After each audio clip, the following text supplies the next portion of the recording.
But in other news, the task team led by Community Safety MEC Wessels Morweng has begun the first phase of the retrieval operation to bring illegal miners to the surface at Stilfontein Mine in the northwest. It's been days of a standoff at that abandoned shaft where so-called zama-zamas are refusing to emerge. Yesterday, the retrieval team assessed the shaft with apparent plans to bring up illegal miners in large numbers. Watching developments for us once again is SABC News reporter Itumeleng Kgajane, who joins us now live. And Itumeleng, we've all been watching with a keen interest. Take us through what changes really there have been since we last spoke this morning with that standoff continuing there.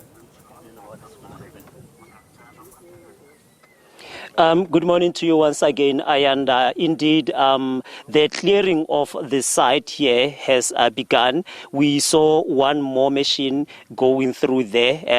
There's a grader and another machine there which are clearing the site. We believe that this is the first phase of the retrieval operation by the panel set by the Police Minister Senzo Mchunu when he was here last week, and that is being led by the MEC for Community Safety in the province, Wessels Morweng. Now, on Monday, Ayanda, remember we spoke to the Minister of Mineral Resources, Gwede Mantashe, and we asked him as to why he does not want to visit this place to come and see what's happening here, so that he does also have, experience of what's happening here, and maybe he can also add to solutions that are being sought here.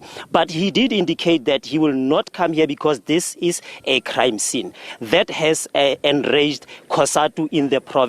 And we are joined now by the Secretary of COSATU in the province, Kopano Konopi. Konopi, you're saying that you are not happy with that statement by the minister. Why is that?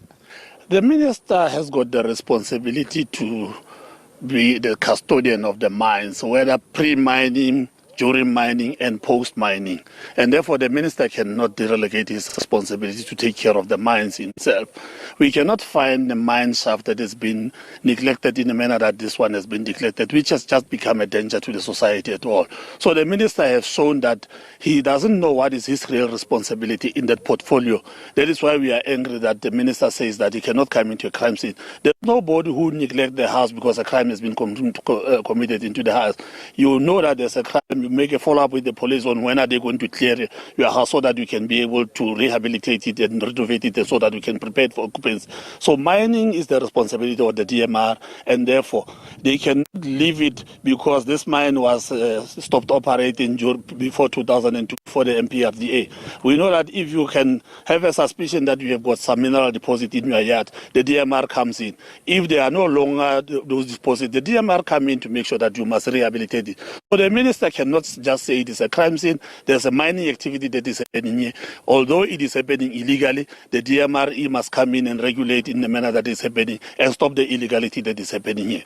But what is more of interest is that these people are producing some produce. It goes into the market. How does it enter to the market? Because they cannot just produce for fun of it and making decorations on it in their own house. They produce to sell. Somebody is buying and somebody is refining it and making product. Where does it go? Why are we not following up the buyers from these people who are being exploited by this illegal mining, which is very unsafe?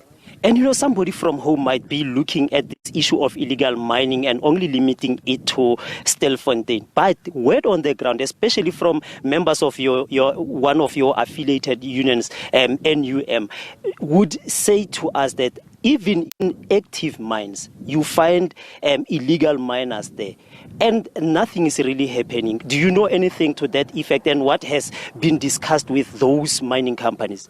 It is true. This thing is happening everywhere. That is why most of the mining houses, they have stopped allowing workers to go down with food, because they believe that they feed zama-zamas. And this is a matter that has been going on for quite a long time and nothing has been done. So it is happening in active mines, it is happening in the mines that have been no longer active. And it is a matter that we believe that the state must come in. At some point we must look at the social well-being of the people who live in the mining areas, whether pre, post or during mining. We must generally look at that. The other thing we must look at, how do we bring the whole of society to benefit in the mines. Because if you only concentrate on giving one person a mining license, mine and make money, and thereafter leave the people destitute and poor, we will not be able to change the lives of the people. If we can look at maybe giving community cooperatives mining license and having artisanal mining, we can have many other people benefiting and having their product going into the market, not at a cheaper price, but at a normal price, and they can be able to improve their livelihood. It is important that as the state, we must be concentrating on transforming the lives of our people. And one other thing is that when we asked the Minister of DMRE, not because we want to limit this to him, but when we spoke to him about some of the derelict mines, he said they are unable to look at those, or it's not even a problem that started now, it's a problem that started during the apartheid regime, that there were no regulations to force companies that when they leave they should rehabilitate. What's your comment on that? Because I mean, really, this is a problem. And, you know, people living next to these disused mines are complaining that this even goes into their communities where they are being robbed by illegal miners and so. What is interesting about the MPRDA, it has repealed a number of apartheid mining regulations and the Mining Act. That it means that those acts are no longer enforced. The MPRDA has replaced them, which means that the only thing that is applicable must be in line with what the MPRDA is saying and the regulation that is in the MPRDA. The argument that these things happened in the past cannot be brought on the basis that the Act has repealed those existing acts. So it cannot be argued on the basis that these were governed by the Act that does no longer exist. I think the minister is missing the point at that level.